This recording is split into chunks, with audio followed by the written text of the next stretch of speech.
नमस्कार, मैं हूं अलाउद्दीन खान और आप देख रहे हैं सन सिटी न्यूज़। अभी नगर परिषद चुनाव का दौर चल रहा है। सभी प्रत्याशी अपने अपने तरीके से मेहनत कर रहे हैं, लोगों तक पहुंच रहे हैं। नए भी और पुराने भी अपना विज़न लोगों के सामने रख रहे हैं। 10 अक्टूबर को वोटिंग होनी है और 12 अक्टूबर को मतगणना हो जाएगा। इससे पहले हम जान लेते हैं, आज मेरे साथ अविनाश आनंद है। समाज सेवी काफ़ी दिनों से रहे हैं, लोगों की सेवा में हमेशा तत्पर रहते हैं और 5 साल इन्होंने अपना कार्यकाल का पूरा किया, फिर से दोबारा ये मैदान में हैं। हम इनसे जानते हैं कि सबसे पहले कि इनका 5 साल का कार्यकाल कैसा रहा और आगे की रणनीति क्या होगी। अविनाश जी, हम ये जानना चाहेंगे कि आपका 5 साल का कार्यकाल कैसा रहा, कैसा बीता 5 साल? जब लोगों के बीच जा रहे हैं तो कैसा रिस्पॉन्स मिल रहा है? जी देखिए, पिछले वर्ष 2017 में जब यहाँ की आम जनता ने मुझे प्रतिनिधित्व का मौका दिया तो मैंने अपने स्तर पर तन मन और धन से अपने वार्ड वासियों की सेवा की है। चाहे सड़क निर्माण का क्षेत्र हो, बिजली की क्षेत्र हो, सफाई का क्षेत्र हो, धार्मिक सौहार्द या सामाजिक समरसता की बात हो, इन सारे क्षेत्रों के साथ साथ हमने वार्ड सुरक्षा के दिशा में भी मजबूती के साथ काम किया है।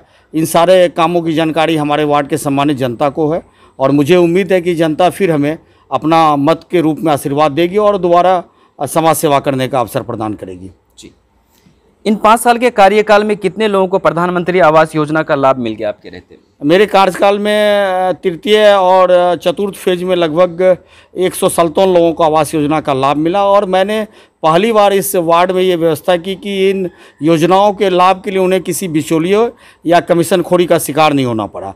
जितनी राशि सरकार के द्वारा लाभुकों को आवास निर्माण के लिए दी जाती रही है, उन राशि में कोई कटौती उनके द्वारा नहीं की गई, न ही उनसे इस योजना के लाभ के लिए 1 रुपये की राशि भी ली गई। सड़कों की कहा जाए कि हमने भी सर्वे किया है तो लोगों से जो निकल कर आया है, सड़कों की आपने जाल बिछा दिया। कोरोना काल भी रहा, 2 साल लगभग आप परेशान, सभी लोग परेशान रहे, उसमें काम बाधित रहा, लेकिन इसके बावजूद कैसे संभव हो पाया ये सब कि आप गली गली सड़क बना दिया, आपने लाइट लगा दिया और बहुत सारी साफ़ सफाई की भी बात आ रही है। हमने सुना है कि आप अच्छे से साफ़ सफाई पे भी ध्यान दिया हुआ है आपने, कैसे संभव हो पाया ये? आपको तो पता ही होगा कि 2017 में प्राकृतिक आपदा बाढ़ आई थी और 2020 और 21 पूरा विश्व जो है वैश्विक महामारी कोरोना से जूझ रहा था। तो इन सारी बाधाओं के बावजूद भी हम लोग लगभग 2.5 साल ही प्रशासनिक रूप से हम लोग अपने क्षेत्र में काम कर पाए, लेकिन इतने कम समय में भी आम लोगों के आशीर्वाद और प्रशासनिक और जो हमारा नगर निकाय में पकड़ होने के बावजूद हमने अपने पूरे वार्ड में 22 सड़कों का निर्माण करवाया, जिसकी लंबाई लगभग 22,626 फीट है। इसके अलावा 7 सड़कों का निविदा अभी 23 ये सितंबर को हो चुकी है, जिसका निर्माण आचार संहिता के बाद उन सड़कों का होना है। इन सड़कों की भी लंबाई अगर आप जानना चाहेंगे तो लगभग 6600 से 6700 फीट सड़कों की लंबाई है। लगभग हमने प्रयास किया कि प्राकृतिक आपदा और कोरोना के बावजूद भी हम अपने वार्ड में जो कच्ची सड़कें हैं उनको प्राथमिकता के आधार पर हम बनाएं। जो आम लोगों को समस्या हो रही थी जल जमाव का या फिर कीचड़ की वजह से उनको आवागमन में दिक्कतें हो रही थी, तो इन इलाकों को प्राथमिकता के आधार पर हमने चिन्हित किया। जिनकी आबादी पहले बस्ती जितनी पुरानी बसावट वाला इलाका था उनको प्राथमिकता हमने दिया और उन इलाकों में हमने सड़क निर्माण करवाने की दिशा में सकारात्मक पहल करते हुए और नगर निकाय और स्थानीय सांसद महोदय के माध्यम से भी कई सड़कों का हम लोगों ने निर्माण करवाने का काम किया, जिसे आप धरातल पर जाकर देख भी सकते हैं। आपको क्या लगता है कि जो इतने कम टाइम में आपने किया, बहुत सारे ऐसे काम होंगे जो रह गए होंगे, नाला निर्माण में अभी थोड़ी सी कमी है, तो आने के बाद आपका क्या मैनिफेस्टो रहेगा और क्या प्राथमिकता रहेगी जब दोबारा आप चुन के आते हैं फिर से, अगर जनता आप पे भरोसा करती है? वार्ड नंबर 9 के बारे में आप अगर जानेंगे भौगोलिक दृष्टिकोण से, तो वार्ड नंबर 9 का पूरा क्षेत्रफल जो है आप समझ लें कि अररिया नगर परिषद में सबसे अधिक क्षेत्रफल वाला वार्ड है ये और सबसे बड़ी घनी आबादी वाला वार्ड है। 25,000 की आबादी है यहाँ पे। लगभग इस बार 4823 मतदाता अपने मताधिकार का प्रयोग करेंगे, तो निश्चित तौर पे ये अररिया नगर परिषद का सबसे बड़ा वार्ड है। और विकट समस्या इनकी रही है नाला के मामले में कि ये वार्ड जो है लगभग 3 तरफ से NH से घिरा हुआ है और इसके अलावा जो कस्बा वितरणी नहर जाती है तो इस वार्ड होकर ही गुजरती है।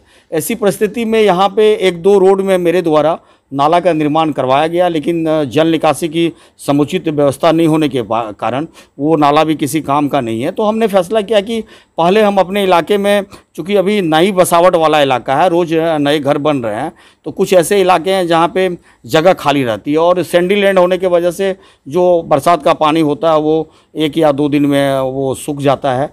तो उसी परिस्थिति में हमने निर्णय लिया कि पहले जो कच्ची इलाका हमारा है वहाँ पे हम सड़क का निर्माण करवा लें। जब सड़क का निर्माण हमारा पूरा हो जाएगा तो उसके बाद हमारा सबसे मुख्य कार्य होगा कि इस पूरे इलाके को मास्टर ड्रेनेज सिस्टम से जोड़ा जाए, जिसका पूरा जल जो है इस वार्ड का परमान नदी तक पहुँचे। तो इसके लिए हम पूरी मेहनत के साथ अगले सत्र में जब जनता का आशीर्वाद मुझे मिलेगा और मैं फिर प्रतिनिधित्व का अधिकार वो देंगे हमें, तो उसी परिस्थिति में मैं पूरे वार्ड का जो है मास्टर एक प्लान तैयार करवाऊंगा और उस प्लान के तहत बोर्ड से पारित करवाकर नगर आवास विभाग से एक स्पेशल पैकेज के तहत पूरे वार्ड में 3 तरह का नाले का, एक छोटी नाला, सहायक नाला और एक बड़ी नाला जो परमान नदी तक जाएगी, उस नाले का निर्माण करवाऊंगा, जो आने वाले अगले 5 साल में आपको दिखेगा।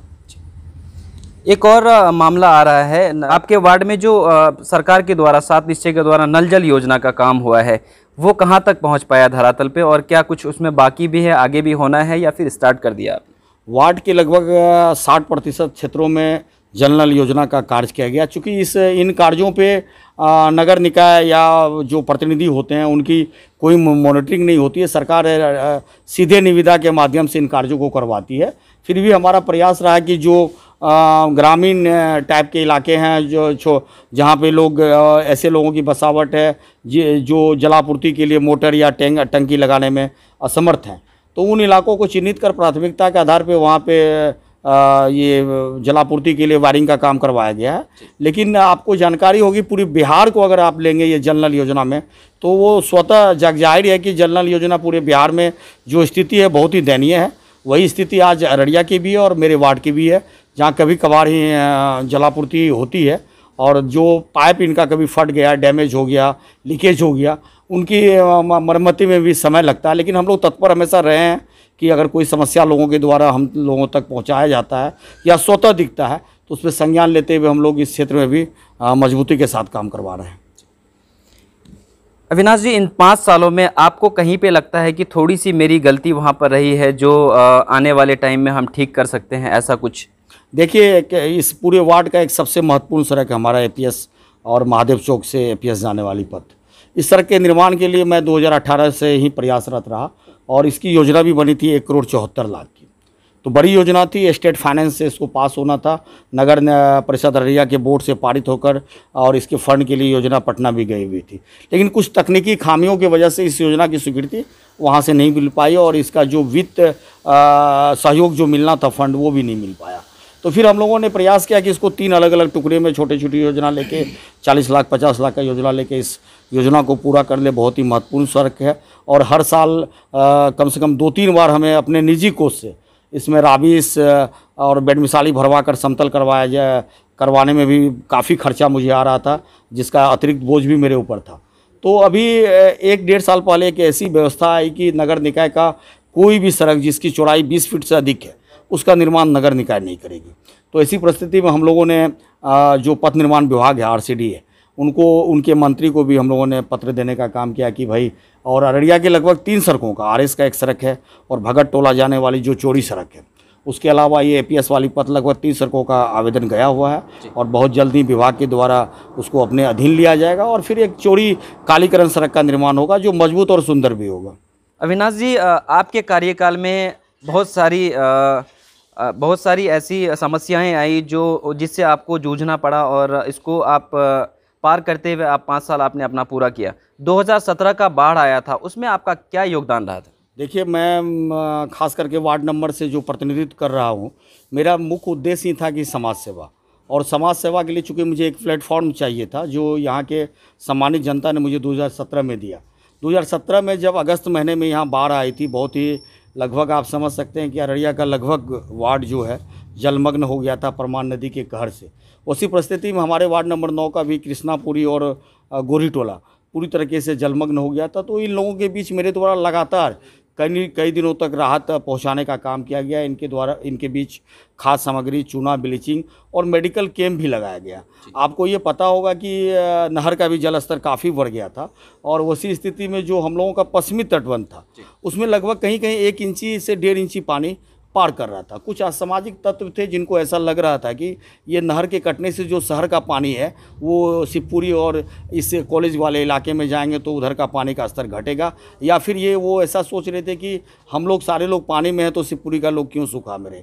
तो उसी परिस्थिति में उन लोगों के द्वारा कई बार प्रयास किया गया था कि उस तटबंध को काट दें या तोड़ दें ताकि पानी उस तरफ चले जाए। तो हम लोगों ने पूरा यहाँ के आम लोगों के साथ उनके बीच जन जागरूकता फैलाने का काम किया और उनके साथ कई रातों तक हम लोगों ने उस तटबंध का चौकसी किया, जिसका परिणाम ये निकला कि हमने तटबंध को सुरक्षित रखने का काम तो किया ही किया।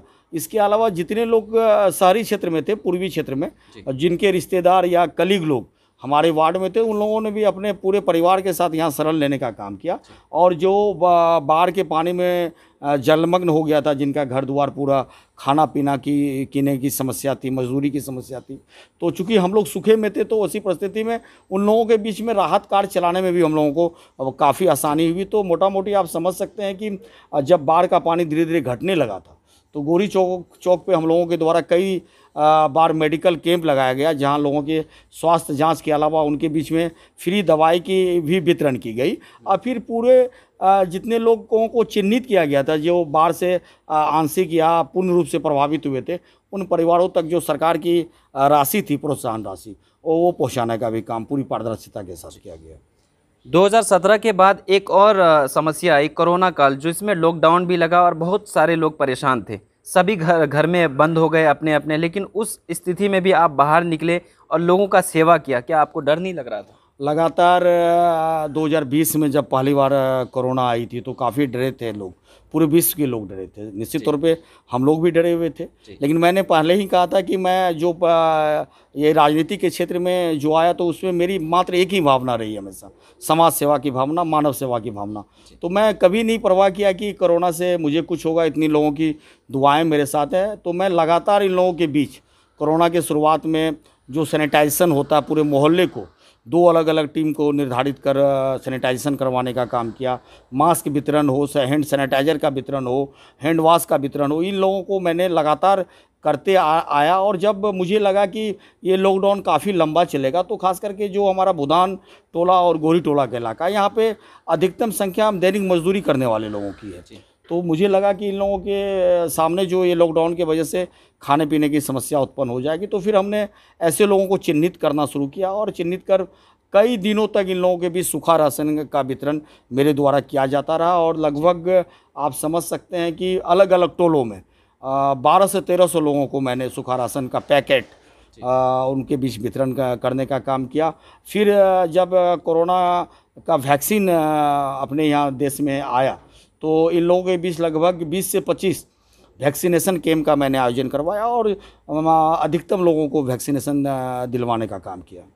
आपके वार्ड नंबर 9 में अगर देखी जाए तो एक ही समुदाय के लोग रहते हैं। धर्म को लेकर के आप कितना कंसर्स रहते हैं? बिल्कुल, निश्चित तौर पे ये अच्छा सवाल आपने किया कि चूँकि एक ही समुदाय के लोग यहाँ रहते हैं और इन लोगों के बीच में धर्म को लेके बहुत ज़्यादा सजगता है। तो हमारे यहाँ कोई भी सार्वजनिक मंदिर यहाँ नहीं थी, तो एक बहुत बड़ा एक था कि नहीं एक अपना एक सार्वजनिक मंदिर हो जहाँ पे समाज के हर वर्ग के लोग आकर पूजा पाठ के अलावा एक गोष्ठी कभी भी कर सके। तो हमने प्रयास किया बहुत ही कि कोई व्यक्ति दाता हो जो ज़मीन अगर हमें 1 कट्ठा दान में दे सकते हैं तो वहाँ मैं सार्वजनिक दुर्गा मंदिर का निर्माण करवाऊँ। तो ऐसी स्थिति नहीं पैदा हो पाई, ना ही ऐसी स्थिति बन पाई। तो फिर हम लोगों ने निर्णय लिया कि नहर के किनारे जो चौक था, सुनसान था, जहाँ पे नर्सरियों का अड्डा बना रहता था और आवारा लड़कों का जमावड़ा था वहाँ पे, तो हम लोगों ने एक जगह को चिन्हित किया और वहाँ पे सार्वजनिक मंदिर बजरंगबली मंदिर का निर्माण करवाया चंद्रा चौक पे, और वहाँ पे लोगों को बैठने के लिए सेट का निर्माण करवाया। इसके अलावा हमारे वार्ड में कई ऐसे मंदिर हैं जिसके जीर्णोद्धार के दिशा में भी मेरे द्वारा लगातार काम किया गया। सारे मंदिर का लगभग 1-2 मंदिर छोड़कर लगभग मंदिर का जीर्णोद्धार हो चुका है।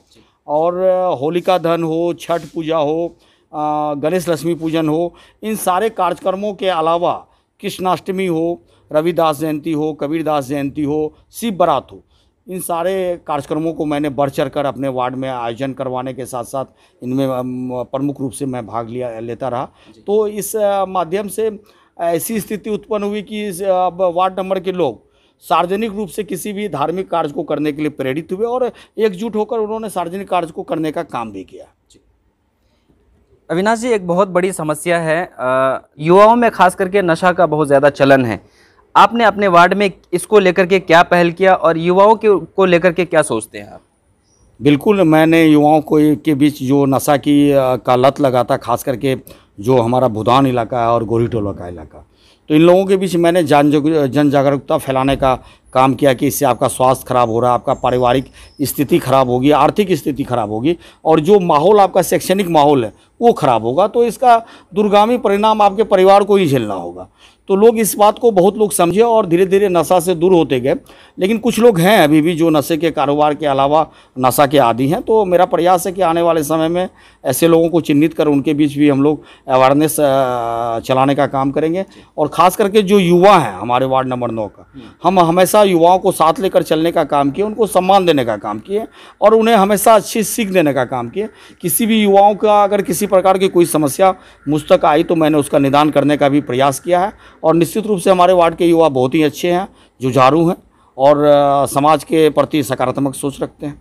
मैंने 5 साल पूरे तन मन और धन के साथ अपने वार्ड के सम्मानित वासियों का सेवा किया है और इसमें मैं समझता हूं कि मैंने अपने स्तर पे कहीं भी कोई कमी या बहाना नहीं किया है। तो मुझे पूरी उम्मीद है कि जो हमारे सम्मानित जनता है, मतदाता हैं, वो बिल्कुल तरह से समझ रहे होंगे कि जो इससे पूर्व भी लोग रहे हैं और उनके द्वारा जो कार्य किया गया और जो मैंने 5 साल में कार्य किया वो बिल्कुल उनके सामने है। निर्णय लेना उनका अपना ये काम है और वो उम्मीद है मुझे कि वो मेरे काम के भरोसे और मेरे द्वारा जितना भी काम पूरे वार्ड में किया गया है उस पर पूरा वो आस्था और भरोसा जताएंगे और मेरे ऊपर भी भरोसा जताएंगे और अपना जो बहुमूल्य मत है वो मुझे देने का काम करेंगे।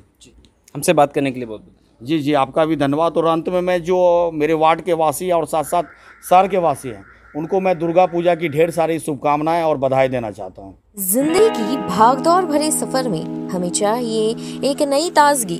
अब सफर चाहे कोई भी हो, हर सफर में मिलेगी नई ताजगी का एहसास। तो बस एक प्याली चाय और अपने हर सुबह और शाम को बनाए खास बंगाल गोल्ड टी। चाय एक अनोखा मिश्रण, कड़कपन और भरपूर ताजगी का एहसास।